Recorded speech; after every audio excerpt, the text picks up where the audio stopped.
Premièrement, on va parler des sélections des mi-mandats qui s'est passé déjà presque une semaine. Là. Ouais. Les sélections des mi-mandats, les Américains font leur élection pour élire leur président, puis après ils font une élection des mi-mandats pour. On va voir s'ils veulent garder le même, les mêmes officiers en place. Ouais. Fait que, tu sais, les sélections, les mêmes officiers, les gouverneurs, les sénats, les chambres des congrès, tous ces gens-là sont mis en élection, sauf le président. Ouais. Fait que, les sélections des mandats sont passées, élection. Attends, parce que je dois montrer les résultats. Ah, tu les vois pas ici, mais c'est pas grave. Les autres. Des fois, on les voit sur Google, c'est ça qui est nice. Ah, et voilà. On a aussi les notes. Fait que tous les gouverneurs, tous les sénateurs sont tous été en élection. Puis il y avait beaucoup. Ok. Fait que, de ce que j'ai lu, il y a deux sujets vraiment. Quand même un sujet qui était vraiment. Genre, que les gens sont sortis voter à cause de ça. Le droit à l'abortion. Oui. Puis il y a d'autres qui parlent aussi des droits des personnes transgenres. Ok? C'est ça qu'on disait dans les articles. Mais c'était plus parce que, tu sais, si les républicains gagnent, ils vont aller faire des lois contre les gens transgenres et tout. Il y a déjà l'avortement qui a été quand même qui a été interdit, Roe v. Wade, qui a été quand même annulé. Puis là, j'ai beaucoup d'États qui annulent. Ça, c'est les facteurs qui étaient là pour l'avortement. inciter inciter les gens à voter. Les démocrates. Les démocrates plus. Oui. Ouais. Mais ce qui était prévu surtout, c'était comme on s'attendait à une déclaration à cause de. On s'attendait à la bague rouge, là. Ouais, la grosse bague, le Red Wave, exact. que Trump disait, que les républicains disaient, genre, parce qu'il y avait un président qui a juste 40% des gens, des intentions de vote les moins populaires de l'histoire, ce qui paraît des États-Unis, Joe Biden. Les républicains s'attendaient qu'avec l'élection des mi-mandats, on va gagner les Sénats, on va gagner les congrès, ils l'ont gagné, mais ça a été des victoires écrasantes. Genre. Exact. Puis finalement, rien. Ils ont même perdu dans les États, genre, ils ont même perdu dans les États des gouverneurs, des États républicains, genre, ils ont perdu, je pense, dans les Michigan, en Pennsylvanie, en Nevada, en Arizona, Minnesota, genre, les démocrates ont gagné. Habituellement, c'est des États, genre, qui sont plus républicains. Puis les républicains ont perdu.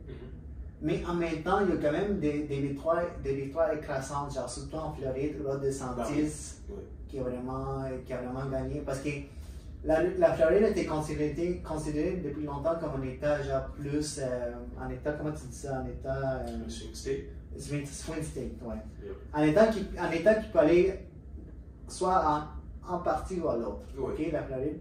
Mais Ron DeSantis a vraiment gagné le vote latino. Puis il a même gagné des comtés comme Miami, Orlando, Tampa, qui votaient vraiment démocrates, il les a gagnés rouges. Fait que ça, c'est une victoire écrasante. Au Texas, Greg Abbott est encore sorti gagnant. Puis c'est genre ces États-là qui sont tout le temps en rouge, sont restés rouges. Puis une victoire écrasante en Floride. Ils ont quand même perdu d'autres États. Puis il y a beaucoup des gens qui s'est présentés comme en sélection du mi-mandat qui étaient appuyés par Trump. Je pense que dans les 14 candidats, je pense que les 14 ont perdu. Surtout les fameux Dr. Oz, Pennsylvanie, qui a été appuyé genre par Trump. Sa femme lui a dit de l'appuyer, puis finalement Trump lui a dit j'ai fait tant méchant, mais ça avait été écrasé par justement celui qui a gagné. Justement, cet gars-là, il y a un accident vasculaire cérébral. Federman. Federman, c'est ça.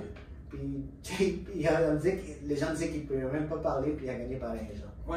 C'est ça, la politique, c'est beaucoup une question d'apparence. Comment tu arrives à t'exprimer devant la caméra et tout. Et puis, mais le Torrent, c'est quand même quelqu'un de connu, mais là, ça prouve le point que même si tu es connu, tu ne peux pas gagner des élections. C'est pas tant le fait d'être connu, c'est ta réputation. Ouais. Et Dr. Oz, il a la réputation de vendre des produits IFI. Ouais. Mais en plus, il n'habitait pas dans l'État. En plus. Il n'y avait pas quelque chose d'authentique à ce qu'il paraît. L'autre gars, Federman, je pense qu'il habite là, il est authentique. Ben, il y avait des critiques pour Federman aussi. Ouais. Mais ce qui était vraiment. Ce qui aurait pu jouer pour Oz, c'est quand il y a eu le débat public avec Federman. Ouais. Parce que, quand tu n'as pas publié des informations médicales et que tu sais que tu as des déficiences pour parler, un débat public, c'est pas une bonne idée. Ah, c'est ça que Federman, il a eu de la difficulté dans son débat? Ouais. Le débat, c'était rough. Parce que justement, à cause de son AVC qu'il y a eu récemment. Oui, et parce que pendant le débat, il n'avait pas. Je pense que c'est Dr. Oz qui n'était pas d'accord pour qu'il y ait un appareil qu'il y ait une transcription pour qu'il puisse lire ce qui se dit en même temps. Ah, ce qu'il va dire, il peut le lire, ouais. Ben, pas ce qu'il a dit, pour qu'il lise. Qu'est-ce que l'autre dit? Ouais, exact. Okay. Et ben, justement, ça jouait avec ça pour essayer de gagner des points, pour montrer qu'il n'est pas capable de défendre un point. Puis il a perdu même. Il a perdu avec ça. Avec ça. C'est tough. C'est tough, là, même. Ouais. Parce que là, les gens, c'est ça qui critiquaient. Ils disaient, ouais. Le gars, il a perdu contre un gars qui n'était pas capable de parler, puis il a eu une AVC, genre. C'est ça. Ça démontre à quel point c'était pas un bon candidat, genre. Yep. Puis, c'est parce qu'en fait, les partis républicains, il y a beaucoup de gens qui regardent ça et qui disent, c'est genre. Ils ont oublié les conservateurs modérés, les indépendants, genre ceux qui regardent les partis puis ils voient juste genre des fous qui parlent genre oh, the election was stolen, puis Trump. Yeah. Les gens conservateurs, indépendants, modérés, ils regardent ça puis ils disent genre ces partis-là, on dit, ils regardent les partis comme c'est des partis un peu trop violents pour eux. Mais c'est des gens qui, comme en Floride, puis dans certains États, parce que les gens parlaient plus d'économie, d'inflation, de toute la famille, des valeurs conservateurs, comme Ron DeSantis faisait, ces gens-là sont sortis voter, puis ils ont fait en sorte de lire des républicains. Ouais. Mais dans d'autres partis, surtout ceux qui étaient backés par Trump, ils parlaient beaucoup des choses que Trump disait. Des steals, les élections étaient volées, puis tout ce qui est la guerre des gens, des tranchants et tout. Fait que ces gens-là indépendants, ils regardent ça et ils disent, mais comment je peux me notifier un parti qui peut juste aller dans l'extrême? Pas juste ça, c'est la stratégie de ne pas faire confiance au gouvernement, c'est vraiment pas une bonne idée. Ouais. Parce que au final, même ceux qui sont dans ton camp, qui sont convaincus que leur vote va être manipulé, donc ils ne vont pas aller voter. Ils vont dire, on va aller faire la révolution à la place. Ouais. Mais genre, les gens qui croient encore à la politique, qui croient encore au Parti républicain, qui sont juste modérés, ils ont des valeurs conservateurs, ils voient que ces gens-là qui sont violents, sont poussés par des politiciens qui parlent juste de ça, puis par Trump. Puis là, tu dis, mais pourquoi est-ce que j'ai voté pour ces partis? Des fois, ils ne vont pas voter, peut-être, je dis, c'est à cause de ça, peut-être qu'ils n'ont pas eu la grosse balle qui s'attendait. Ouais. Ça fait du sens. Mais en même temps, ils ont quand même réussi à prendre le contrôle de la. Comment tu dis? Le contrôle de la Chambre des représentants. Ouais. Ça, c'était attendu. Ouais. Ils ont quand même une mince, genre. Une petite affaire. Une petite affaire, là, genre, sur 435, 218, genre. C'est quand même mince. C'est pas une grande victoire intéressante pour les contrôles qui sont pris. Puis on fait en sorte de sortir Nancy Pelosi. Là, elle a passé à la retraite, je pense, elle est partie. Finalement. Elle a assez fait. Ouais, elle a perdu. Ouais, elle a perdu. Parce que c'est elle qui était. La Chambre des représentants, c'est elle qui était celle qui contrôlait, genre. Elle s'est fait mettre dehors, on va dire. Yep. Puis de l'autre côté, je pense les démocrates gardent le Sénat, mais c'est genre une affaire de. Genre, c'est juste à cause de la vice-présidente, les droits de veto. C'est juste à cause d'elle qui garde le contrôle. Puis en fait, ça va être vraiment difficile pour que les deux partis passent des projets de loi, des articles, parce que surtout Joe Biden va avoir la difficulté à passer des gros projets. Parce que c'est du côté surtout de la Chambre des représentants, les républicains vont tout le temps nier ces projets. Puis ça va être difficile parce qu'il faut passer une loi, je pense qu'il faut l'accord des deux, du Sénat et de la Chambre des représentants. Ça va être difficile pour lui jusqu'à la fin de son mandat. Puis, les restes.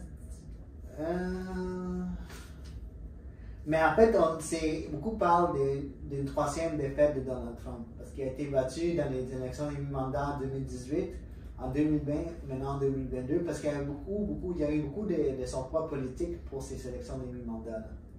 Je pense pas. Trump, il sait parler aux gens. Mais c'est comme une troisième défaite. C'est une troisième défaite pour lui, en quelque sorte. Il le voit pas de même. Ouais, non, il dit que c'est la faute du parti. Ouais, c'est ça. Puis justement, en parlant de Trump, 2024, les gens s'en attendaient.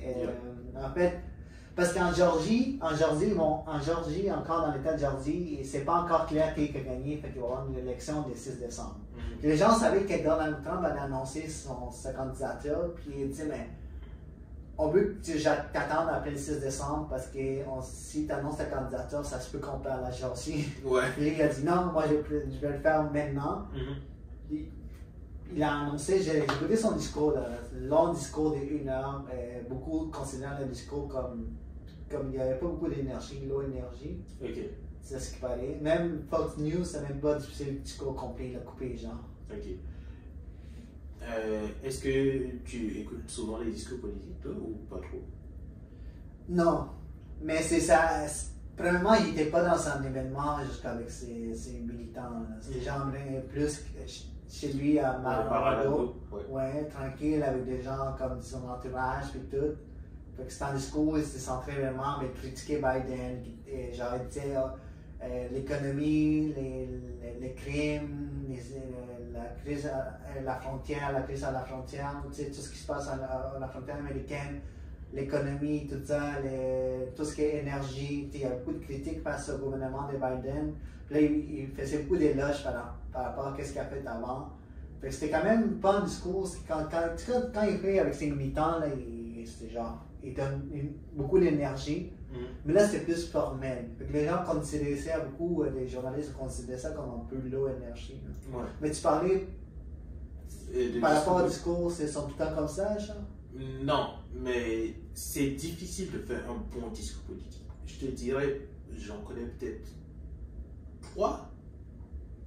Il y a Churchill. Ouais, Churchill. Son discours est célèbre. Il y a Eisenhower. Ah, ok. Son discours sur le Military Industrial Complex a fait beaucoup de bruit. Je rajouterais 4. Bill Clinton. Okay. Quand il s'est présenté, c'était quelque chose. Et Bill Clinton endorsing Barack Obama, c'était quelque chose aussi. Puis Obama, il y a déjà un discours là-dedans. Je pense que son discours des premiers, quand il était président la première fois. Ouais. Just Weekend, genre. Ouais. Au Democratic something. Ouais. Yeah. C'est difficile. Ouais. C'est difficile. Mais tu sais, c'était vraiment l'énergie. Là, il parlait beaucoup d'éloges. Même des gens qui. J'ai vu des vidéos des gens qui voulaient partir de son discours, c'est trop long, mais ils ne laissaient pas partir. Mais en fait, là, les médias traditionnels, les conservateurs, surtout Fox News, ils ont dit on ne va pas soutenir la candidature de Trump. Ouais. Déjà, ça part mal, il n'est pas encore sur Twitter. C'est ça. Puis en plus, sa fille, Ivanka, elle a dit elle va se concentrer sur sa famille, parce qu'elle était impliquée avec lui pendant sa première candidature, son premier mandat. Ouais. Puis là, elle a dit non, je vais pas me présenter avec mon père. Fait que là, tu sais, déjà, ça part un peu. C'est que. Il a bâti une audience dans des gens qui sont de plus en plus, comment dire, fans. C'est plus des fans que des.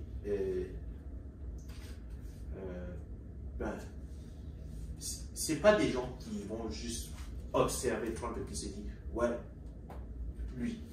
C'est les gens qui votent, c'est fans ou les gens les gens qui votent pour lui, c'est plus des gens qui sont fans de lui depuis longtemps. C'est comme un culte, là. Ouais, c'est ça. Et c'est aussi ça qui fait en sorte que les républicains. Les républicains voient les élections de mandat comme un échec. Ils ont déjà commencé à dire ok, l'effet Trump est diminué, mais en même temps, c'est cette base des fans que tu parles. Ouais. C'est eux qui les républicains craignent le plus parce que s'ils disent si on présente quelqu'un d'autre, ces fans-là ne vont pas voter pour l'autre parce qu'ils sont tellement attachés à Trump qui vont juste voter Trump. Exact. Fait que des gens comme Ron DeSantis, est-ce qu'il va se présenter? Il y a une victoire écrasante en Floride. Est-ce qu'il va se présenter pour les élections de 2024? Les partis républicains veulent qu'il se présente, ouais. Mais qu'est-ce que tu en penses là? Ben, ça dépend. Ça pourrait être bénéfique pour lui d'être en compétition avec Trump, juste pour bâtir une réputation. Oui, mais en même temps, les fanbase de Trump, si lui commence à attaquer Trump, ils vont voir, c'est un autre trait, ils vont passer de même. Je pense. Puis il ne peut pas se mettre ces gens-là derrière lui. Il y aura une minorité pour laquelle ça va être ça. Ouais. Je pense que pour la grande majorité, ils vont voir à quel point ils se ressentent. Ok. Ah, ok. Ouais, c'est ça le truc. Puis, ouais, peut-être, ouais, ça se peut qu'ils disent qu'il va run, puis ça lui donne une bonne expérience, puis il gagne des points par rapport aux électeurs de Trump, puis en 2028, là, il peut genre dire, ok, je vais le présenter. Moi, je dis 2028, DeSantis versus AOC. Ok, mais ça, c'est une autre histoire, mais là, tu penses que s'il se présente, il va perdre? Perdre? Ça dépend de qui en face. Donald Trump? Oh. Je parlais pour les partis républicains. Ok. Républicain, Donald Trump versus DeSantis. Avec l'année qu'on a eue, je pense qu'il perdra. Fait que tu penses qu'encore Trump, il chante même avec l'échec des élections du mandat, Trump va arriver à. Même les républicains, beaucoup de républicains sont. Pas beaucoup, mais certains sont sortis contre lui, ils ont dit des choses comme si l'effet Trump, il ne marche plus, là, on ne peut pas être associé à lui. Ouais, mais. Comme son ex-vice-président Mike Pence, qui lui aussi, il y a des rumeurs qu'il veut se présenter pour être candidat. Il a même commencé à faire des entrevues, puis il dit, ok, moi, Trump, lui. Exact, mais c'est ça qui est spécial avec Trump, c'est que c'est pas quelqu'un qui. He's famous because he's hated. Les gens. Plus il y a des gens qui parlent mal de lui, plus les gens vont voir que, oui, il y a des choses qu'on n'aime pas chez lui, mais au moins il dit la vérité sur telle chose. Exactement.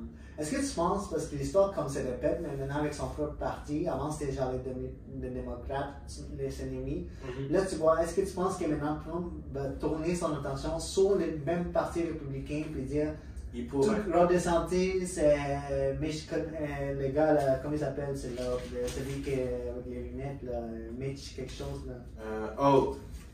Mitch McConnell. Yeah. Chef de la minorité au Sénat, là. Il va dire, mais tu sais, déjà, lui, Trump il n'aime pas, puis il dit plein de choses sur lui. Yeah. Mais est-ce que maintenant que tout le monde commence dans le parti républicain à dire, ok, Trump, il est ça et ça, là, il va tourner son attention sur ça, il va commencer à en parler, puis son fanbase va dire, même le parti républicain, comment il va tourner ça, je ne sais pas encore. Mais il pourrait même mettre les gens contre les partis, puis le parti républicain va dire, on n'a pas le choix de le baquer parce que ces gens-là vont voter pour lui. Exact. Parce que déjà, ils sortent en disant, parce qu'ils ont vu l'échec des élections du mandat. Yep. Fait que lui, il pourrait tourner ça contre eux. Là. Exact. Parce que là, t'as Mike Pence qui veut run, t'as peut-être Ron DeSantis, puis là, il a déjà dit des choses contre Ron DeSantis. Ouais. La même journée qu'il a gagné ses élections en Floride, il a comme publié quelque chose sur sur Truth Social, sur les réseaux sociaux, puis il a commencé à critiquer Ron DeSantis. Il a commencé à critiquer notre gouverneur de la Virginie, Glenn Youngkin. Il a dit, Youngkin, ça sonne chinois. Ouais. Trump is good. He hits, he knows how to name people. Ouais. Most of the time. Non, ils vont pour donner comme des petits insultes, comme il a fait ça avec Ted Cruz, Jeb Bush. Yeah. Là, il y a Ron DeSantis, il l'appelle Ron DeSantimonious. Yeah. That one is not the best, but like the Joe Biden thing, Sleepy Joe. Sleepy Joe, ouais, ça c'est. Yeah. Même tout le monde l'utilise maintenant, ouais. Mais écoute, il y a plusieurs enquêtes qui sont faites encore contre lui, surtout aux documents classifiés qu'on avait parlé dans le podcast précédent, mais il a décidé de se relancer pour être président en 2024. Puis ma dernière question là, sur ce sujet, Kev, est-ce que tu penses qu'il va gagner les élections de 2024 puis il va être président? Ça dépend, il y a qui en face. Joe Biden, bro. Joe Biden il a dit peut-être qu'il va se lancer. Si c'est Joe Biden again, je pense que Joe Biden gagne. Encore? Ouais. Mais je pense pas que Joe Biden va se présenter. Non, il a dit que peut-être. Ouais, mais je pense pas. Puis il a dit, watch me. Il a dit, mais je pense pas. Il a dit au journaliste qui me l'a demandé, est-ce que vous allez vous présenter? Il a dit, watch me. Yeah, watch me. But nah, I don't think so. Pourquoi tu penses? Parce qu'il va comme décéder ou parce que. Pas décéder, mais c'est comme. On ne peut pas avoir un fight entre deux vieillards. Mais il y a plein d'autres options dans le Parti démocrate. Tu sais, le parti. Mais si le Parti démocrate voit que, admettons, si Joe Biden run et gagne, c'est pas forcément bon pour le Parti démocrate. Non. Parce que toute la jeune vague de républicains qui s'en vient avec. Non, DeSantis et tout. Ils vont bouffer après. Ils vont bouffer les démocrates après. Ouais, surtout parce que les démocrates vont stagner. Puis Joe Biden, en plus, il est vieux, là, ça se peut que s'il a encore 200, mais pendant 4 ans, là, ça se peut qu'il. Ouais, c'est ça. Mais tu sais, déjà, c'est vrai, quand je l'entends parler de quoi il perd ses paroles, là, on va pas rentrer dans le sujet, mais c'est des vidéos, là, tu les vois. Là. Ouais. Je sais pas si tu en problème d'élection, là, il y a un problème de. Ben, il y a ça, mais je pense pas que ce soit tant un problème, ça. Il a fait beaucoup de décisions assez difficiles pendant ces 2 dernières années, on va dire. Et il est sharp, là. Okay. Au niveau des décisions. Ah, tu penses que. Ok. Ouais. Le truc, c'est. You don't want him to win. Nobody wants him to win, really. Mais si Donald Trump perd combien encore, c'est fini pour Donald Trump. I don't think so. Il va perdre contre un président qui est le moins populaire de l'histoire. S'il perd encore, là, c'est fini. Là. Les gens vont dire laisse la place à Ron DeSantis sur notre Trump. Ouais, mais Trump, c'est pas le genre de gars qui a Ah, mais c'est aussi une autre histoire qui continue. On va sûrement en parler encore pendant beaucoup de podcasts sur l'élection genre de 2024. Mais ce que j'imagine, ça va être une coalition genre avec The Big Three des démocrates et aussi, comment elle s'appelle? Laquelle? Celle qui elle est palestinienne. Qui porte le voile? Oui. Ouais. Je sais pas son nom. Ouais. Ben, cette coalition versus DeSantis en 2028, peut-être. Peut-être, je sais pas, peut-être il y a d'autres candidats qui vont sortir de l'arpelé des démocrates.